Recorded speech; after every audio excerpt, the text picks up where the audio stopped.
आज की कथा में पूजनी पंडित जी आपको बताए हैं कि जब भी आप शिव मंदिर जाएं तो शिव मंदिर से लौटते समय आप यह छोटा सा उपाय जरूर करिएगा। इस उपाय को करने से आपकी मनोकामना अवश्य पूरी होगी। आप और कोई व्रत करते हैं, कोई भी किसी भी मंदिर जाएं, आप करें या ना करें, लेकिन शिव मंदिर में आपको यह उपाय जरूर करना चाहिए लौटते समय। श्री शिवाय नमस्तुभ्यम दर्शकों, हर हर महादेव। जो भी भाई बहन चैनल पे पहली बार आए हैं, आप चैनल को जरूर सब्सक्राइब करें। वीडियो आपको अच्छी लगे तो लाइक करें, ताकि इस तरह की जो भी वीडियो हो पूजनी पंडित जी के द्वारा बताए गए उपाय और कथा हम सबसे पहले आपके पास पहुंचा सके। तो दर्शकों, कल है आपकी प्रदोष। प्रदोष का बहुत ही विशेष महत्व होता है। प्रदोष के दिन सभी भाई बहन मंदिर में अक्सर जाया करते हैं। तो मंदिर यदि आप जाते हैं तो आप इस बात का ध्यान रखिएगा, क्योंकि अभी हाल ही की कथा में ही पूजनी पंडित जी बताए थे कि जितने लोग मंदिर जाते हैं शिव जी की मंदिर में, तो लौटते समय आपको यह कार्य जरूर करना चाहिए। और हमें विश्वास है कि प्रदोष के दिन हमारे अधिक से भाई बहन मंदिर जाते हैं। तो शिव मंदिर में जब आप जाएं, प्रदोष के दिन पूजा करें। और या किसी भी दिन आप जा रहे हैं, ऐसा नहीं कि प्रदोष के दिन ही आपको करना है। जब भी किसी भी दिन आप शिव जी के मंदिर जाइएगा तो यह उपाय जरूर करिएगा।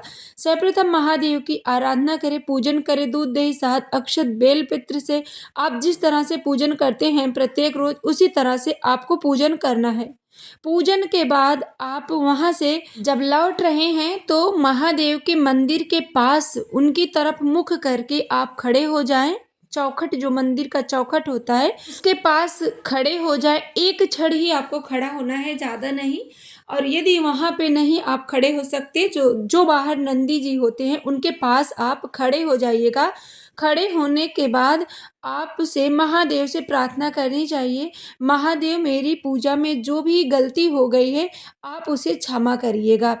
और नहीं कुछ कर सकते तो आप हर हर महादेव या श्री शिवाय नमस्तुभ्यम आप जरूर बोलिएगा। पूजनी पंडित जी कहते हैं, जो व्यक्ति मंदिर से आते समय इस कार्य को करके आते हैं, यदि पूजा में कोई भूल चूक हो गई है, गलती हो गई है, तो उसे महादेव क्षमा कर देते हैं। जैसे हम किसी के घर जाते हैं और उनके घर से जब हम वापस आते हैं तो उनसे एक बार जरूर कहते हैं कि भाई कोई गलती हुई हो तो क्षमा करिएगा। उसी तरह से जब आप मंदिर से लौटते हुए आने लगे तो महादेव के मंदिर के चौखट पे खड़े होके हर हर महादेव या श्री शिवाय नमस्तुभ्यम बोलकर आप एक बार प्रार्थना जरूर करें कि जो भी पूजा में गलती हुई हो उसे क्षमा करें। अब हम चलते हैं शुक्रवार के प्रदोष की तरफ। शुक्रवार के प्रदोष का बहुत ही विशेष महत्व होता है। दर्शकों, शुक्रवार के प्रदोष के दिन आप यह उपाय जरूर करिएगा। जो भी हम आपको उपाय बताते हैं, गुरु जी की कथा सुनकर समझकर ही हम आपको समझाने का प्रयास करते हैं, और कुछ जानकारी आपको भक्ति से जुड़ी हुई भी देते हैं, जैसा आपके हित के लिए। तो सबसे पहले आपको प्रदोष के दिन करना क्या है। सुबह आप स्नान करें, स्वच्छ वस्त्र धारण करें। व्रत करते हैं तो व्रत का हाथ में चावल और पुष्प लेके व्रत का संकल्प करें। कुछ व्यक्ति प्रदोष का व्रत निराहार रहते हैं, जिसे निर्जला कहा जाता है, शाम के समय व्रत का पारण करते हैं। और कुछ भाई बहन ऐसे हैं जो सुबह पूजन करने के बाद तो कुछ पानी वगैरह पी लेते हैं। तो जिस भी तरह से आप व्रत करते हैं वो आपकी सामर्थ्यता के ऊपर है। व्रत का संकल्प लें। अपने घर के मंदिर में शिवलिंग हो तो शिवलिंग पे आप 1 लोटा जल समर्पित करें, दूध दही शहद समर्पित करें। उसके बाद एक चावल का दाना आप शिवलिंग पे अवश्य चढ़ाइएगा। विधिवत आप शिवलिंग का पूजन करें और एक घी का दीप जलाएं। प्रदोष व्रत कथा पढ़े, उसके बाद भगवान भोलेनाथ की आरती करें अपने घर के मंदिर में। उसके बाद आपके आसपास जो शिव जी की मंदिर हो, आप उस मंदिर में अवश्य जाइएगा। सुबह के वक्त नहीं जा सकते तो प्रदोष काल में आप जाएं। प्रदोष काल में जब आप मंदिर जाइएगा तो आप अपने घर से चावल का दाना अवश्य लेके जाएं। 108 चावल का दाना भी ले जा सकते हैं, 21 चावल का दाना, 11 चावल का दाना, जितने भी चावल आपकी सामर्थ्यता अनुसार आप ले सकते हैं। ध्यान रखिएगा, लेकिन चावल का दाना आपका आखा होना चाहिए, टूटा फूटा नहीं होना चाहिए। इसलिए उतने ही चावल आप लीजिएगा जितना आपका चावल टूटा फूटा ना हो।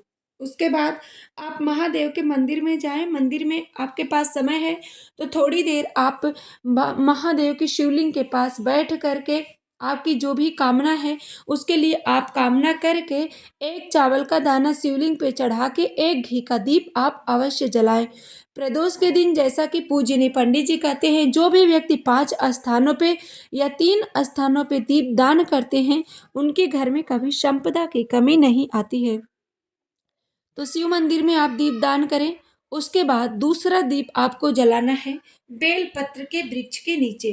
और हाँ, यदि आपकी कोई विशेष मनोकामना है, आपका विशेष कोई कार्य है, बहुत दिन से आप कर रहे हैं फिर भी आपका कार्य नहीं हो रहा है, बहुत प्रयास कर लिए आप, बहुत सारे उपाय किए, तो जो आप यही दीप जलाते हैं, इसी दिए में आपको 2 लंबी बाती रखनी है। जैसे कि आप प्रत्येक दिन गोल बाती या लंबी बाती प्रयोग करते हैं, लेकिन कभी कभी, और यह उपाय आपको ऐसा नहीं रोजाना करना है, जब विषम परिस्थिति हो तो आप इस उपाय को करिए। एक घी का दिया लीजिएगा, उसमें 2 लंबी बाती रखें और उस दिए को आप या तो बेलपत्र के वृक्ष के नीचे या महादेव के शिवालय में, शिव मंदिर में शिव शक्ति का नाम लेकर जला देना है।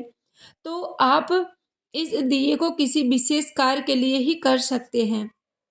और जो आपको 3 दिए का उपाय बताया जा रहा है, तो पहला दिया आपको शिव मंदिर में जलाना है जैसा कि हमने अभी आपको बताया, और दूसरा दिया आपको बेलपत्री के वृक्ष के नीचे जलाना है, और तीसरा दिया आपको अपने घर के मुख्य द्वार पे जलाना है।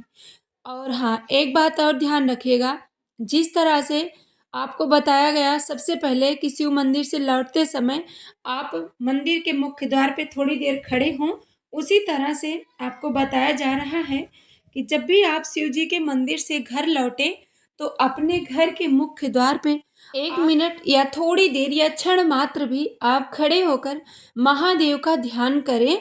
उसके बाद अपने घर में आप प्रवेश करें, शिव शक्ति का ध्यान करके आप अपने घर में प्रवेश करें। यदि आप ये 3 नियम अपनी ज़िंदगी में धारण करते हैं तो आपका ऐसा कोई कार्य नहीं है जो आपका कार्य सिद्ध ना हो। आपके कार्यों में सिद्धता जरूर मिलेगा, आपका सभी कार्य बहुत ही आसानी से हो जाएगा। 26 प्रदोष का फल आपको एक ही प्रदोष में यदि आप प्राप्त करना चाहते हैं तो आप इस छोटे से उपाय को जरूर करिएगा। आपको करना क्या है, आप अपने घर से एक भरा हुआ जल का पात्र और एक घी का दीप दोनों एक साथ लेके जाएं और महादेव के मंदिर में उसे प्रज्वलित करें। जल को शिवलिंग पे चढ़ाएं। ऐसा करने से पूजनीय पंडित जी कहते हैं 26 प्रदोष का फल आपको मात्र एक ही प्रदोष में प्राप्त हो जाता है। तो जो भी भाई बहन चैनल पे पहली बार आए हैं, आप चैनल को ज़रूर सब्सक्राइब करें। वीडियो आपको अच्छी लगे तो लाइक करें और इस वीडियो को आप ज़्यादा से ज़्यादा शेयर करें। हर हर महादेव, श्री शिवाय नमस्तुभ्यं।